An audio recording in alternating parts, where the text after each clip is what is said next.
This is Building Query, April 10, 2020, and this is meant to capture the work we did in Sprint F for 2020, as well as answer or talk about anything that's on the minds of devs, folks who are using the tech, anybody in between.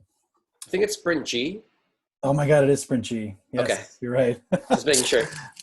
Just get it out there. I'm one behind. Cool. So Taras is new. I believe he joined the Discord yesterday and has been following the project for a little bit. So we definitely want to make sure that the things that have brought him into this call stay on the agenda. But I think other than that, I can turn it over to B5. I'm not sure if there's specific things to demo other than things we released this week. But so I think we do have to show the new homepage because that was a bunch of work. Yeah. We've already cut releases and we've talked about that. The other thing I think we should do is we need to have a discussion about the RFP that Dustin has put out. RFC, pardon me, request for comments that Dustin has put out. And so I want to give Dustin some time to chat about that. And then I definitely want to leave some time for VS Code chat. So that's made the agenda, if others agree. Chris, do you want to show the homepage? Sure. Go now. It's all you. All right, here we go. Google Chrome. How about Google Chrome? Okay, can you guys see my screen? Yeah. Okay, so this is Query.io. And okay, so yeah, designed by Brendan. I implemented it.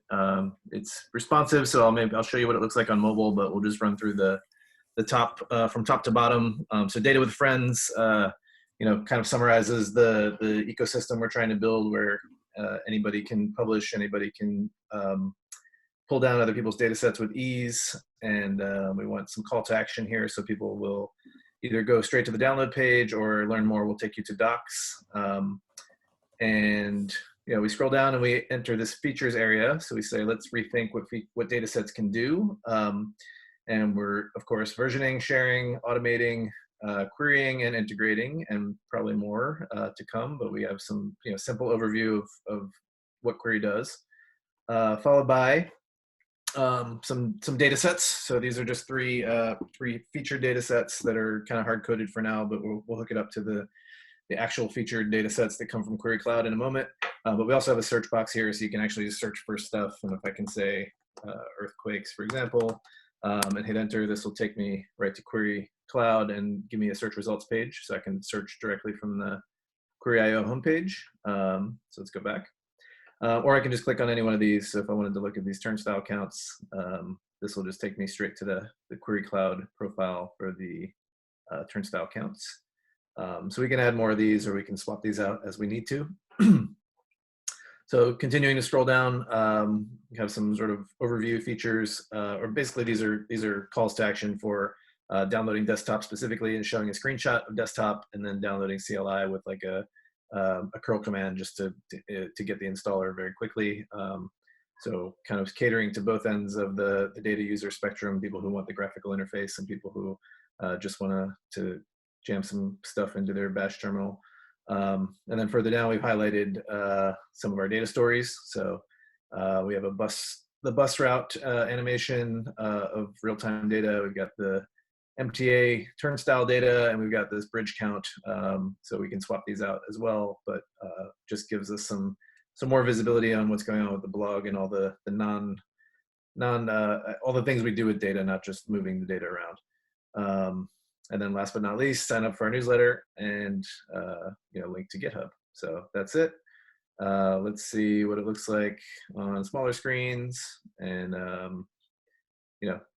it's fully mobile responsive, looks great on all these different device sizes, looks great on tablets and mobile phones, and I think that's our demo. So yeah, fresh homepage for Query.io.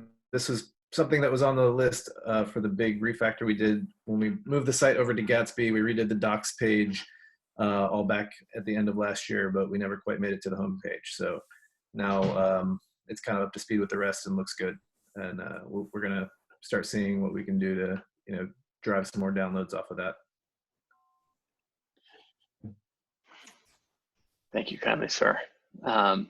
Yeah, I want to just really quickly use this as a small chance. I'm going to share screen as well, just to shout out the Wayback Machine, which I did not realize there were snapshots of us in the Wayback, which is great. But this is what it used to look like. So yeah, this was whatever. It was not terrible, but like some of these things, there's no illustrations on these. These are completely out of date.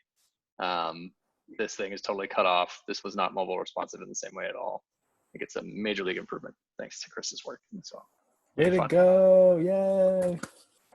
Any comments or I think we'll just leave comments or chances to improve for GitHub issues if you want to file them. Qri-io/website. Plenty of chances to spot spelling mistakes, et cetera there. So I guess, but maybe we should flip the agenda items and do the VS Code conversation first, because Taras, I don't know if you're like familiar with the whole trends. Like the discussion is going to be pretty nitty gritty on the transform script stuff, and we'd love you to join us. But it also like maybe you're not as interested, and so we could just do this VS Code conversation first, which I am very interested in, and a number of us are as well. And so if you're okay with that, with doing that. It's up to you guys. I am, the reason I joined the call because I kind of, plowed through your repository and docs and installed the desktop app this morning, kind of took a look at that. I am curious about your, kind of the plans for the transform script. Looks very Python-y to me. I have questions about that. So I figured probably faster to do it this way. Yeah, my VS Code tools, I don't know, what do you want to do? Do you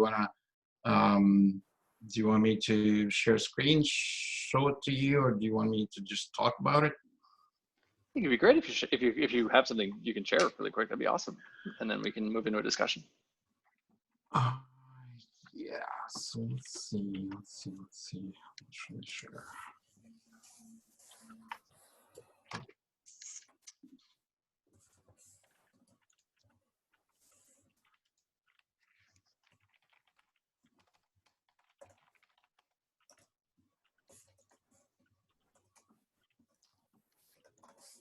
And I haven't used them in a while, trying to figure out how to share a window.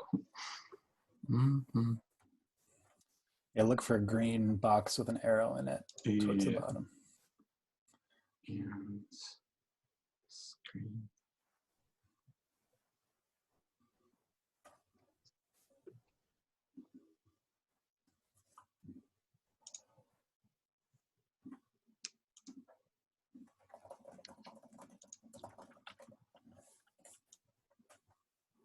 See if I can share a portion of it.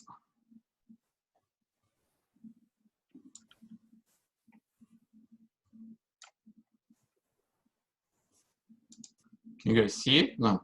Yeah, that looks great on our end. Full window, just your VS Code editor.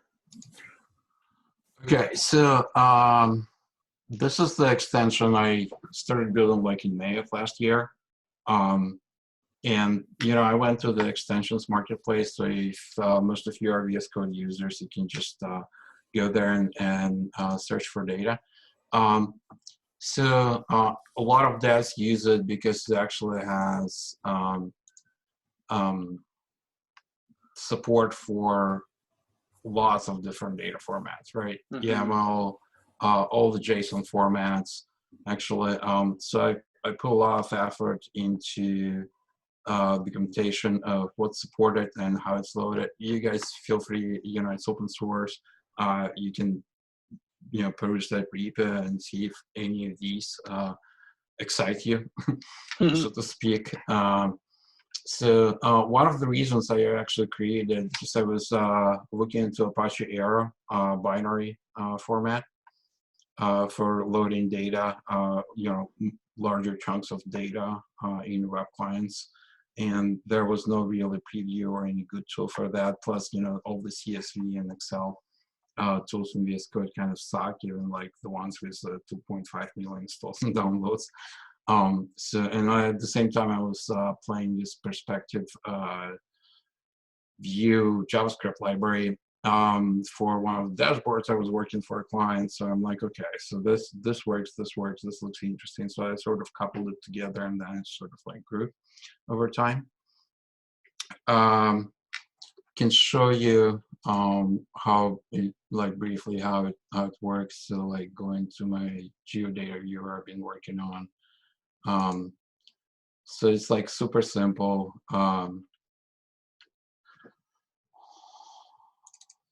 So works with Excel files. It just adds an icon, a preview data icon, and when you click on that, my workstation is a little bit overloaded, but it does decent job with kind of, you know, I won't even say large data files, you know, decent sized data files. I haven't played much with it, with like, you know, 200 megabytes that I threw at you this morning. So it creates this view, right? The cool thing about it is that you can filter and let's see, well, it's probably not the best data file, but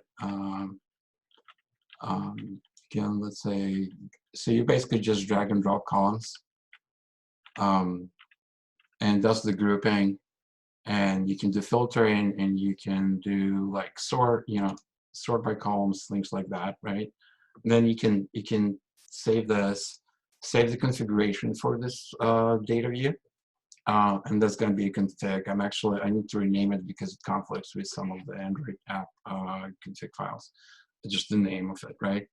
But then you can save it in different formats. So you can take we just loaded CSV data, and now you can save it in AR binary data format, CSV, different JSON flavors, so like JSON 5, HA JSON. Like I prefer JSON 5 if I have the freedom to pick one. And a lot of these Excel formats, YAML, and you can preview property files too. So that's the basic gist of it. You can edit right in this UI right here. You can actually.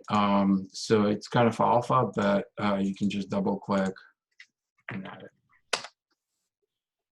And if you sort, will it basically tell you have unsaved changes and you could save the sorted table? Once you enter, you basically save the data, so now you can sort.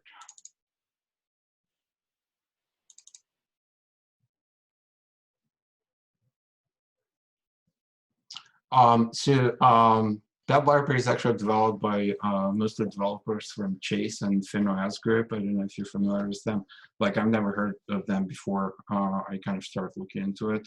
They're not very collaborative, so to speak. They still have a bunch of bugs that I logged as I was building this. And I never really got any good patch or fix for some of the things I was asking.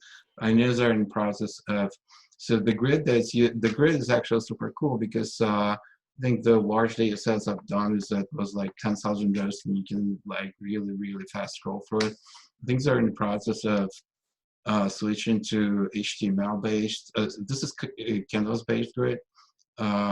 It's actually a hypergrid library, I believe. But they're switching to HTML-based grid, which I don't think is going to have the same performance. So I need to decide if I'm going to keep maintaining that Canvas grid integration or plugin that they create, that they plan to deprecate, or try their new one. And the new one doesn't have some of the functionalities that this has. So that's the data preview. I can show you Kepler, the geodata viewer I'm working on really quick if you want. Actually works the same thing. So like you're looking at the CSV data, right? And you'll see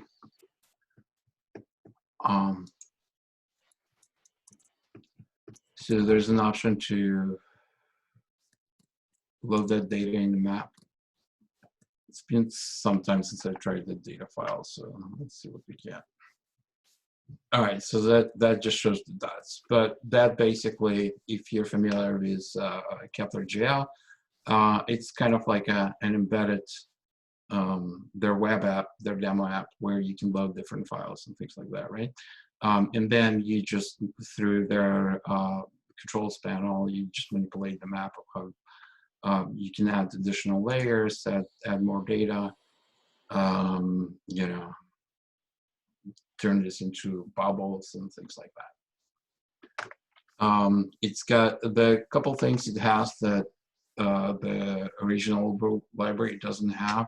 The added last month was actually parsing, loading shape files, creating GeoJSON for shape files, also loading tuple.json, you know, all of those like geodata formats.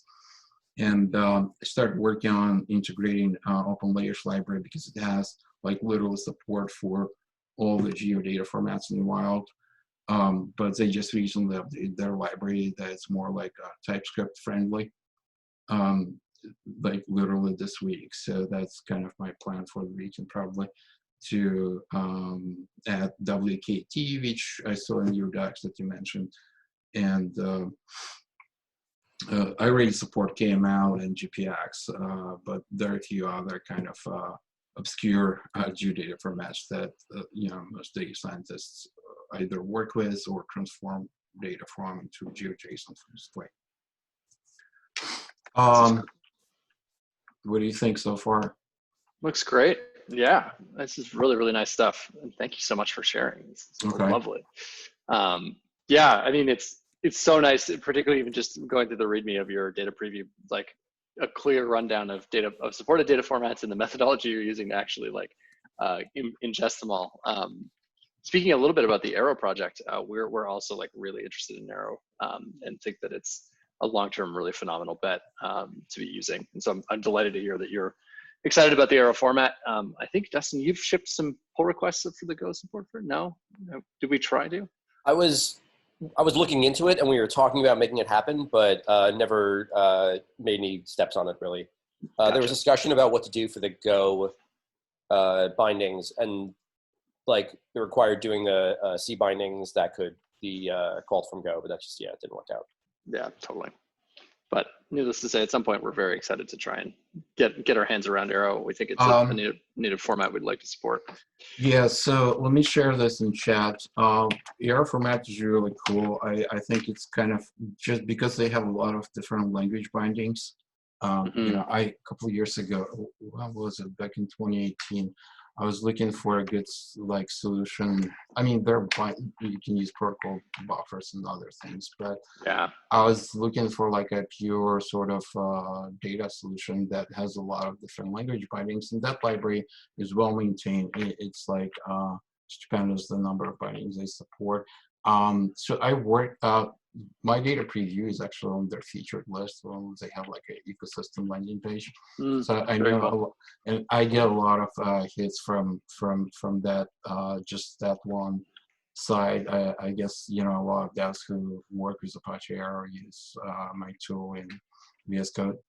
That's great. Also, if you kind of just like dive into it, it's not up to date, but I have a collection on Observable HQ. That's just dedicated to Apache Arrow data, so you can look through that. Oh, that's great. That's super useful. Oh, nice. Lovely. Yeah, so clearly you've spent some time in VS Code land and VS Code extension land. The question that you posted on Twitter was, do we have any plans to write a VS Code extension for Qri? And I think while you're here, it'd be great to just flesh out what might be involved. Because as a team, we write a lot of TypeScript. I'm personally a VS Code user. Casey, who I think is also on the call, is a VS Code user. I don't know, I switched off Casey at some point, but VS Code and Golang are they're not having the greatest time these days. It's a little bit. Okay. So your backend is mostly Go. Yeah, our entire backend is written in Go. Yes, exactly. Yeah. Yeah, and so it's definitely like we're very much inside of the sort of Venn diagram that you're describing. Yeah. So what's involved in writing an extension and well, so let's talk about that. So why I asked that question, because I sort of looked at, you know, here's your desktop and it's an Electron app, right? You know, VS Code is Electron app by itself, right? Yeah. So for me, for example, or you know, a lot of data scientists started using VS Code because now it has decent Jupyter notebooks support and other things, decent Python support, right? Lots of different extensions for whatever you want to do. So I've been mostly focusing on data visualization side for charts, maps, things like that. But I've seen a lot of data scientists use it. And kind of my kind of selling point for you to consider VS Code extension is really your Electron app. I think UI and the whole user experience would fit very nicely into VS Code, but then it's also, you don't have to run two Electron apps because Electron apps are a little beefy in terms of memory usage and other things. You could just build a plugin, maybe do some refactoring on the components of your application so that you can easily import them as pieces into an extension, and also have a desktop app for folks who don't use VS Code, right? Or for sharing with VAs or whatever. But then have it inside an extension so that as I'm tapping into some of the data sets on your platform, I can load here and I can look at raw data files locally through my extension and use other tools. So that's kind of, I think that could be a big plus for you guys. As to your question, what's involved? It's not really that much. I think if you're experienced TypeScript developer, you'll like it. You'll find it very sort of intuitive and simple. In fact, like my extensions don't even get into like bundling with Webpack and all that stuff. It's just literally pure HTML5 and vanilla JavaScript and some CSS sprinkled in there. Lots of Node.js, so because you know, so the VS Code extensions are basically web use, at least mine are, right?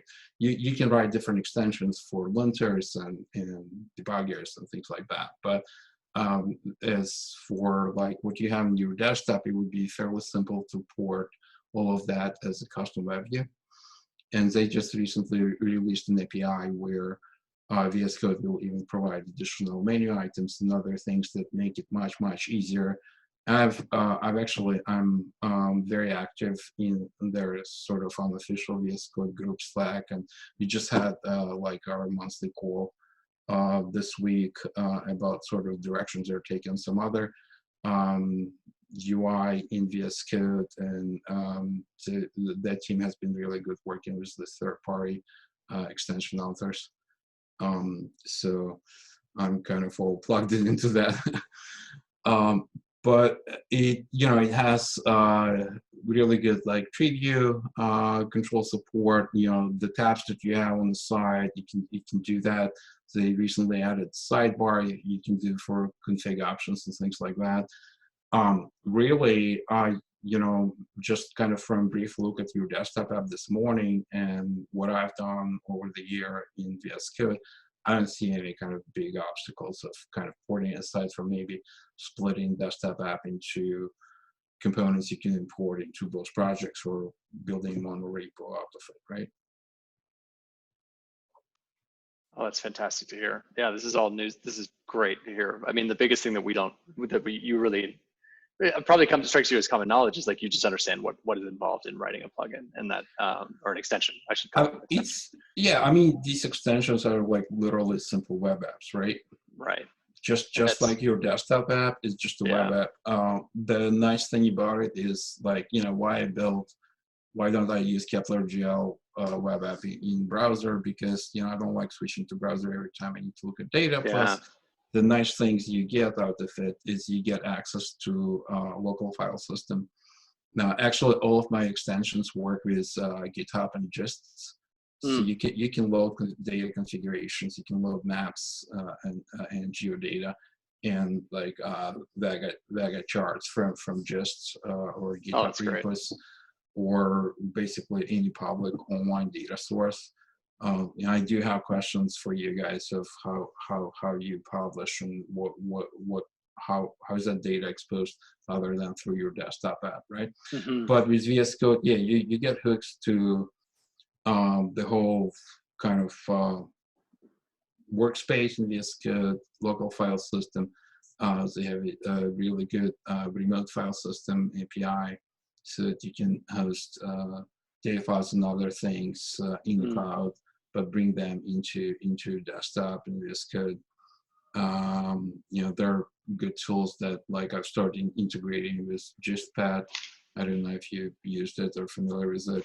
It's just for sharing gists, but I've been working with Johnson Carter from Microsoft on some of the integration for just, you know, loading data files from GIST and things like that. That's great.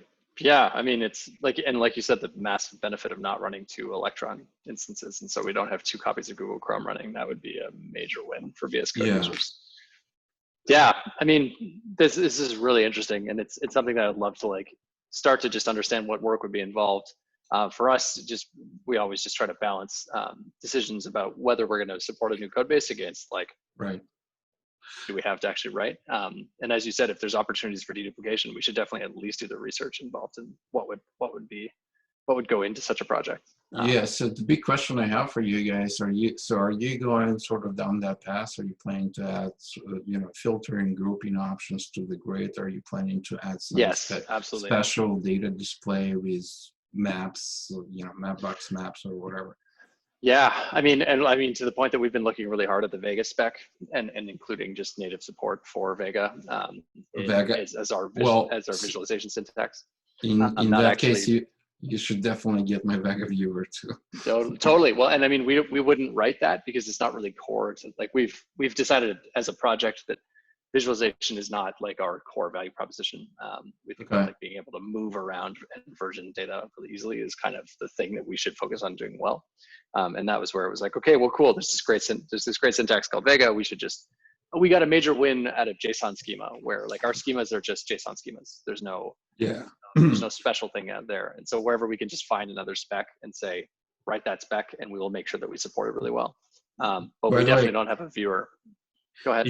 It's good to see that you use JSON schema. A lot of developers don't, but if whatever you need for your custom metadata, if you use JSON schema, VS Code provides really good IntelliSense support.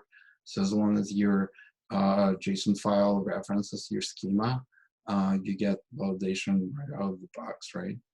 And the other thing, I don't know if you know about this, but Google Data Studio Group recently added Vega chart support as well. So you can use like BigQuery, pull the data, use BigQuery in Data Studio, and then the charts is in, which was pretty cool. I sort of started chatting with them a little bit, but I didn't really go far.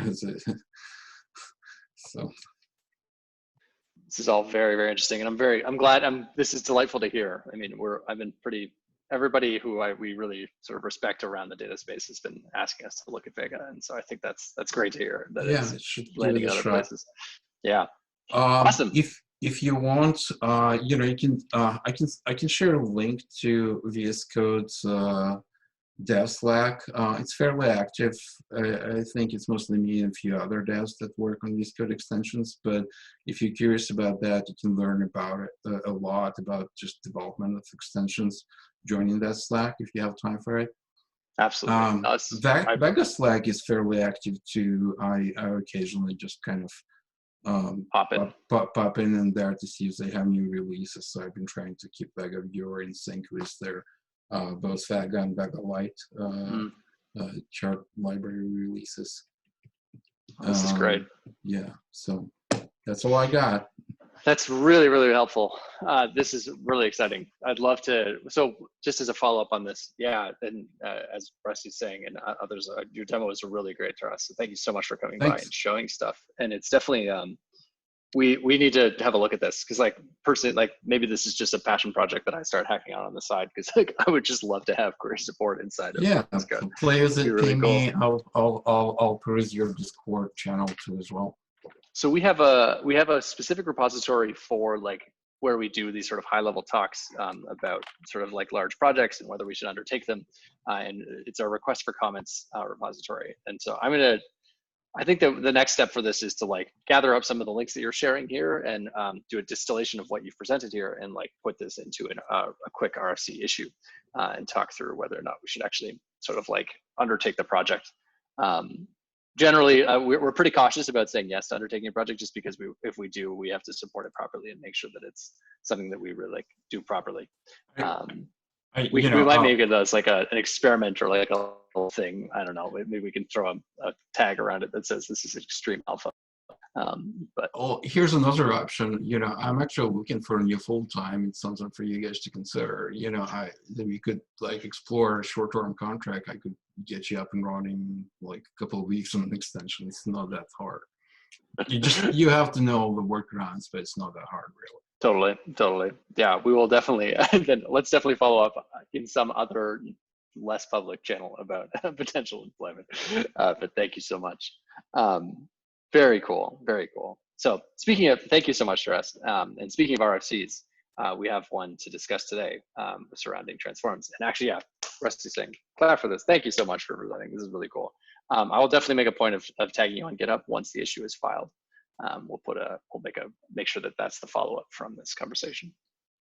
But that said, we have to talk about transforms, file system integration, and how they should all work together. Dustin, are you cool to kick this discussion off? Considering you filed it, and just like give us a summary of your thoughts for those who haven't read the RFC. Sure. Yeah. So a lot of this came about from digging into what is going on in the safe path, and also suggestions from Rusty, from Holger, questions about how transforms even are like working, and like a lot of confusing error messages that exist and things like that.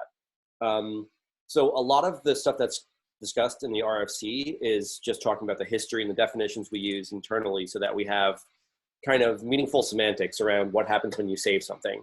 Like, it's easy enough to, well, okay, if we're doing our job right, then hopefully the user doesn't even realize what's really going on underneath the hood, because things will just kind of work in an intuitive sense. But when it gets down to it, you have to write code inside, these really complicated code paths that are handling lots of edge cases and lots of things interacting. So really the goal here is to clarify how different features interact. We have a pretty good story around how transform interacts with like our old style saves that go right to the repository. And we came up with a bunch of ways of explaining that I think make sense.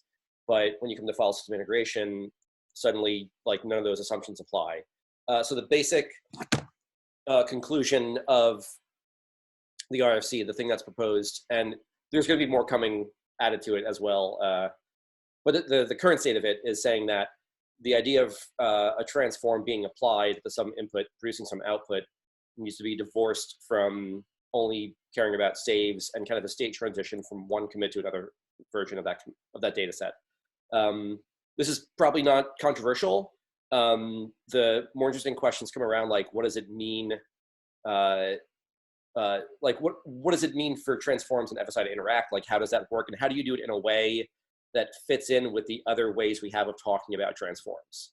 I think that's the hard part. Like we're in this danger always of having more vocabulary, more terms and commands, and having things working similar but not exactly the same ways. And I think we're running into this with things like export versus get and things like that. So we've been trying to trim down a lot of our vocabulary, and that's I think the most important thing to get right here. So yeah, the suggestion that I come to at the current point of the RFC is that we have some way of talking about an application, in this case for transforms, but it could work for other things. And when you apply a transform, if you're like running in the old style repository mode, you can just see the result of it. You can pipe it to other things like JQ or other Unix style processing tools. If you're running in FSI, using apply will just modify your body. And the idea there is like, you can use your tools to observe the output of that, but you can also be sure that, when you try and save, our system is making sure that what you got matches what the transform does, that there's no kind of non-determinism there. And then I think this will also make sense when we have a desktop feature that can use transforms, where the same process is going to like fit into that pipeline, where basically a transform is going to be getting some kind of output that can then be displayed or interacted with. So yeah, the things that I realized after like this morning basically that are not really talked about are, I also think transforms shouldn't like disappear from the data set. Right now a transform, okay, so in the original version of how transform and save works, when you run a transform, it only applies to that one commit, and then it actually disappears from the data set. It's in the history, but it's not in your current head version. And I think that was decided because there was this one-to-one correlation between running a transform and making a save for a new commit. But that also gets confusing with FSI, when you run a transform, then it's no longer in your directory. I think we can keep the transform around, have it always live there, which makes recall make more sense because you see what's actually going to be recalled. It's just the only time a transform is executed is not when it's present, it's when you actually request that this apply operation is invoked. The exact UI around that is something we have to get right. But yeah, that's the next thing I want to add, like talking about that, like how the UI looks and kind of like the commands and switches involved in order to make that understandable. So yeah, that's the proposal. Awesome. Before we go any deeper, I just want to make sure that for anybody who's like new or watching this recording, to be able to sort of just understand some of the terms that Dustin was referencing. Yeah, I was trying to explain things as I went along, but I probably skipped a few explanations. So go ahead. Yeah, the only ones that seemed undeclared to me were FSI is like file system integration. That's what makes query work like Git. And transforms are just as a broad level is our way to bind data to code. And as Dustin, you mentioned a bunch, transforms are a thing that right now they run every time you try to make a commit. It's Python code that query calls for you that changes your data set in some way. So you write the code, query executes it. Everything worked. It just to add some history, everything worked really well. And then we wrote the Git-like thing and the transform thing just really don't play well together. They have a nightmarish relationship. Hopefully that fills in any missing details. So it is, yes, and the syntax that we yes, it's not quite Python. It's a non-determined, or it's a not Turing complete version of Python, which is. It's mostly Turing complete. There's a few features that get removed around mutability and top level constructs, and you can't have unbounded loops. But yeah, and no recursion. Yeah, well, yeah, true. Do you Technically guys, an unbounded loop.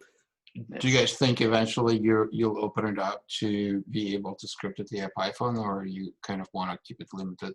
I think we want to keep it. We want to keep a weaker language in order to allow for things around verifiability and trust and the analysis of code and transforms. Like we want basically to have a system like the way JavaScript works in the browser, where you can be relatively sure that it's safe to run code from someone else's machine. So that includes having a sandbox environment and limited access to file system and network and things like that. But also, this code won't run forever. So basically, you'll just have like a limited set or API that Right. that developers can use. Okay. Right. So this is just some background. This language, Starlark, we didn't write it ourselves. It was part of Google's build system, which was open sourced as Bazel. And then Starlark is the language that Bazel uses for scripting. So it has similar problem constraints where they want something that will run deterministically and won't like blow up due to computation, something that is amenable to analysis and things like that. Gotcha. Okay. I just found it in docs. All right. I need to read up about it. A lot of the docs on both, well, our side is getting there, but some of the docs getting a lot better. Yeah. Yes, some of the docs in Starlark are out of date still. So just keep that in mind. It's I'll post a link to there's a markdown file that is maintained well, that is buried inside of a GitHub repository. That is, I think, the best reference for our Starlark implementation that we use. But yeah, so as Dustin mentioned, we really want a sandbox thing. But to answer your question, to us, there's sort of like that's the inside the box version of what we can script. There's nothing that stops you from flipping it around and writing pipelines that send to query or wrap around query. To that extent, to that end, we have another set of features that are also going to be sort of getting some attention in the next month around scheduling updates, and those will just run like basic shell scripts or sort of like allow you to execute stuff that is unsandboxed. But we intentionally don't let that kind of stuff travel with the data set in a way that is so simple and to use, and query won't automatically execute that stuff for you unless you explicitly on your machine program query to do that. And so the theory is, yeah, go ahead. That sounds good. I actually had a related question. Do you guys have this feature yet where instead of uploading the data, you just specify a link to data, which could be, on GitHub or somewhere, and could be related to your scheduling feature where, in desktop app, you just specify a URL and shows you data and schema and everything else, just basically loads it from remote data source, right? And, yeah, so and then your platform would provide the extra metadata that you can create for it. Totally. Couple of points there. The short answer is no. We have the concept of a link is the thing that we really need there, and link resolution. We have laid a lot of groundwork for that over the last year and a half. We are set up to do that in a way that is proper in our mind proper. Being able to resolve links from multiple sources, including multiple internets. Qri is built on a decentralized system that is content addressed from the ground up, and that's where we get some of our. One of the biggest problems you run into with big link data platforms is like one person says, hey, this URL is a stable link to data, and then they change the thing that URL resolves to, and so now all of a sudden your data changes, and you can't really get very far in terms of stacking data sets because you don't know whether something will or won't change. That said, being able to link to external data is super important and super useful. Yeah, that's we very much want to be able to do that. Mainly why I was asking, because like that data set I shared with you. So for example, and I know a lot of municipalities have their data portals, right? City of Chicago has a great one. And, you know, if I were to use your platform, for example, just like as a user of your tools, I won't necessarily upload the data files because they update them frequently. Like, you know, traffic data is, I believe, is daily. Crime data is updated weekly by Chicago Police Department. So things like that would be kind of prudent to have an integration where you point it to a data set, which is host. I know also Google has a bunch of public data sets that they host. I don't know if you plan on integration on that, but in that sense that, you know, you could use your front-end tools and things like that, and querying tools and metadata to kind of tag it and do other things on the query side, QRI side, but get the latest data from the actual data source. Totally. So this is actually something that transforms enable you to do. Transforms have the ability to retrieve over HTTP data from some location, and then something that we have in place, although it needs some work still, is you can schedule transforms to run in a regular schedule in order to do exactly that use case. And then the next step after that is just, you know, having that kind of run even off your machine. But yeah, the pieces to do exactly that are in place. There's a bit more work needs to be done to tie them all together. But yeah, it's totally a use case we want to target. Yep, and I think even the exact, I think both situations. So what Dustin mentioned is something that we support today.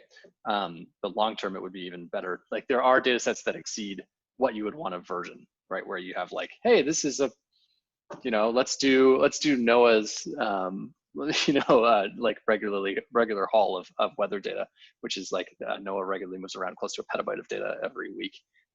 That's not going to fit inside of a version control system. So as you mentioned, being able to just version the meta references and be able to operate on that data remotely is where this concept of a link, which is, I think that's between 4 and 6 months out before we'll like truly get to start that work. But that's very much in the pipeline. One of the big places that the other sort of like use cases that really wants the notion of a link is machine learning and being able to reference image data. Being able to sort of say, hey, there's this external stuff, or there's this stuff that is content addressed, but I want to externalize that information away from my principal information and just resolve that as a link. All of that is planned, and the sort of like groundwork is laid for it, but we aren't sort of like starting in principle on that stuff until we get some of our baseline stuff clean and squeaky tidy. But yeah. Getting back to Dustin, so Rusty, I actually specifically want to bounce some of this off of you on this question around transform execution and expectations. And so did anything that Dustin was saying about the idea of like divorcing, having this new command that's sort of theoretically like query apply that just executes transform scripts. Does that make sense? How did some of that hit you? Just love to get your initial thoughts. I don't have it all from hearing it, and I haven't been able to read while you're talking. But I think it's pretty much the way I presented it. I'm not sure. Yeah, applying to local, and then at that point, being able to commit it with a save makes it much easier to understand, and much easier to deal with when it fails, and much easier to debug or use other tools on. I will read the RFC as soon as I get off the call and comment further. But yeah, from what I heard and what I've scanned in the pull request, I like it so far. Yeah, actually, I was looking back on some of the discussion in Discord, and I think you had a question that was like, why can't it just work this way? And I think was like almost entirely the same as like what I ended up at. So I'm going to add credit to simultaneous discovery also to the RFC. I want to make sure that the input you had like matches. The only thing that is like different is like kind of a way to understand it inside the code base, which is important to make sure edge cases we haven't even thought of yet also work correctly. But yeah, the fact that the thing you described seems like the right answer means that we're aiming at a feature that meets, you know, expectations, which is good. You've talked about it twice, you know, in the Discord and then in the last call, and both times I'm thinking I get it, but the implementation doesn't. You know, I get why that's stuck in your head, but the implementation doesn't matter if you can make it work this way that the user expects. And it looks like that's what you're shooting for. And even if it takes like storing some bit of meta or state somewhere that says, hey, these changes that were not made by hand, even if you need to checksum of the transform or something, these changes that were not made by hand by the user. They were made by the transform, so I should commit them as such. You know, to hide the implementation, that might be useful. But yes, as far as what I've read and what I've heard, this is exactly what I was expecting.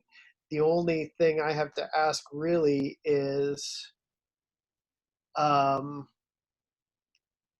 if you have a term that is a transform and that's all over your documentation, why then are you calling it the subcommand apply? You know, that's just one more step of looking, apply, what am I applying? If it's transform, you know, you've read all these docs and you know what's happening. I don't know if that should be changed, but just without having read the doc, I'm not sure why there's a different word for the subcommand. So two things. The first is the name is just a suggestion. I think that it could be a couple of things. But the reason why I don't think it should be transform is it could be kind of wider in scope than just running transforms. We have other things that are already kind of like pipelinable processes. We have things like schedule. This is talked about in the RFC. There's things like we have the update that runs kind of this like pipeline process. There's others I'm blanking out at, but they're in the RFC. Like there's more things that I think this would apply to, and if we have to change it down the line, like we should pre-plan for that kind of scope widening now. Nope, you guys can see much farther into the future than I can, so I will not argue that at all unless I read the RFC and it doesn't make any sense. Isn't the idea that you could apply any component though? That's right, or is that Yeah, sort of. Like anything which requires work to be done. Like, I don't know if this would be a good idea, but like validation could also be folded into this. I don't know. I don't know if it's a good idea. But things that are kind of like data processing questions can also fit into this kind of operation. Yeah, the other examples that Dustin had mentioned are like viz. So like executing a template. So it's like, hey, I've been given Vega document. Can I apply this Vega document to a data set and get a result?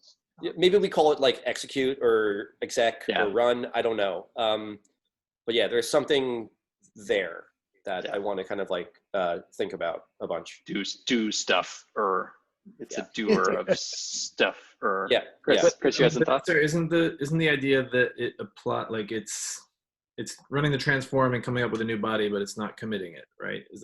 That's what it's doing? I think effectively. Yeah. I mean, like when I read it, I thought you can do it. I thought you should be able to apply anything, and it's just stage changes, right? Like you're ready to commit. Isn't that all it is? Yeah, so theoretically, I could write like 5 different transform scripts. I could like write a transform script, run apply. It would change my data. I could save to my local file system a new version of transform script. I mutate my data like 15 times and then commit with that latest transform script, which would be, for me, is the like weird edge case. Because like, well, here's what I think we should have. We should, in the FSI case, we should make sure that when you go to save, that Qri is able to reproduce the steps you did in order to get to the body you ended up with. Specifically with, go ahead. I was getting a lot of noise. Where's that coming from? Okay, sorry. So for example, if like we should disallow the case where I run a transform and it writes to my body, and then I modify the transform that takes that modified body and makes a third body. Well, we lost the first transform. Like if you try and save in that case, it should be an error. The save operation should verify that it can start from the previous commit to the next one you're getting to kind of preserve this state transition idea. Because the whole point is we want to have reproducibility. We want to have auditability, right? So we don't want to mix in kind of like stateful actions unless they're temporary, right? Yeah, I don't know that we want to, I would push back slightly on whether or not we want to outright deny it. I think maybe this is like the blue check mark of Twitter, where like you get a better grade, a higher quality data set if the transform commutes, meaning if the application of the script verifies, because like there are externalities that will be beyond your control, right? Like if you are monitoring a data source that is changing from an external thing, you're not going to be able to make the transform commute. Right. So I think we should do as much as possible to remove those external factors. For example, if you're monitoring the external data set, we should have things like HTTP capture that checksums the request. And you might lose that at some point, but if it hits the same endpoint and you get back 2 different results, Qri should tell you that that is happening. Mm-hmm. And we want that failure to happen. And we have a force flag to kind of ignore that if you really need to, if you're in a hurry. But I think we should be doing as much as possible to avoid user error, even to the point of being a little annoying, as long as we have some kind of escape hatch for it. Totally. Yeah, and I think the nice thing is what we're now discussing is a UX question, right? Like, do you have to provide a force flag to remove the blue check, or do you just not get the blue check by default, but you get a warning? The nice thing is we're sort of, this apply idea that you've brought forth, Dustin, has just already made it like pretty deep into our thinking without much pushback, I don't think. And I think the idea of being able to just like take away this, and so the things that we have right now are the idea of like you run a save and then you use a dry run flag to simulate a save, but what your real purpose is, the real purpose of running a save with dry run is just to basically sort of ad hoc shoehorn in the idea of apply without having apply. Yeah, it was doing the thing that we want to have happen on FSI before we had FSI, right? But it's showing clear intention that we kind of want that feedback loop. Something that you brought up that I don't know if you meant to phrase it this way or not, but I didn't even think about this, having like multiple transform scripts that are run in a pipeline, and like maybe someone else wrote some of them, and you're kind of like plugging into it. I think that's another useful case where the reproducibility argument I was making before, we want to make sure that like, the save step verifies that the pipeline itself like gets to the same place, right? That's really interesting. Sorry, that's something totally. to like consider and put in place, at least mention. Yeah, because like we have Jupyter notebooks if we want to do shoddy, irreproducible like stuff that is just like whatever, run this cell, and like that's like that universe exists, and we don't need to be that. Right, that's a super good point, and that's something that we should mention. Like, not to hate on Jupyter Notebook because they do great stuff, and it's obviously powerful and popular. But one of the most common complaints is that people are working on a notebook for a while and they suddenly have lost track of how they got to where they are, and they have no idea like what stateful change happened when and how it got there. And we have the opportunity to be a lot more explicit about it, to kind of control our dependencies and make sure that where we end up when we make a commit has this kind of like reasoning behind it that users can see. Like we could, I don't even know if we want we probably should have this, something in like the commit that even talks about like what transforms were run to get there. We don't really have that right now. We're not even generating it by default. We have been relying on the fact that when you add a transform, it's on that commit and then it disappears, right?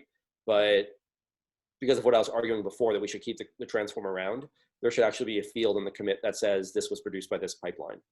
Yeah, and specifically on the commit component. The commit component means a new what pipeline was run. Yeah. Yeah, and it could even have, and that could be like, like an apply field on commit. It could even have, if we do HTTP capture, like hashes to the captures that happen there. Like that would be awesome. Yeah, like a really good audit trail. Yeah, I love this. This is great. It's 2:59 in Eastern Standard Time, which leaves us close to the top of the hour. This is really exciting. I think this is a really great direction to start thinking about for transforms, the future of transforms. I think the supply thing is really interesting. Rusty, do you? Yep. Thank you, Rusty, for playing with it in its broken state, so that we were forced to kind of like dig up these observations and figure the stuff out. Hey, I love, without reading, I love the changes you're proposing, and look forward to working with them. That'll make transforms much easier to understand and work with, I think. Into it. Thank you so much for taking time to give feedback, everybody. This is delightful. Thanks. So yeah, with that, I think this closes out Sprint G for us. We had a big one. This is a big sprint, closed, one version, one patch release shipped on both desktop and backend. We shipped SQL, which is super exciting. Lots of fun stuff. Yeah, onward and upward. We'll keep this. We're very much looking forward to this VS Code conversation. I think that is an RFC issue, and moving forward, this idea of apply. This is a really, really exciting time. Yeah, thank you so much, everybody, for joining. This is a lovely Friday. Thank you. Nice to meet you, Travis. Bye, guys. Yeah, nice meeting you. Nice to meet you. Absolutely. All right, thank you. Have a good one.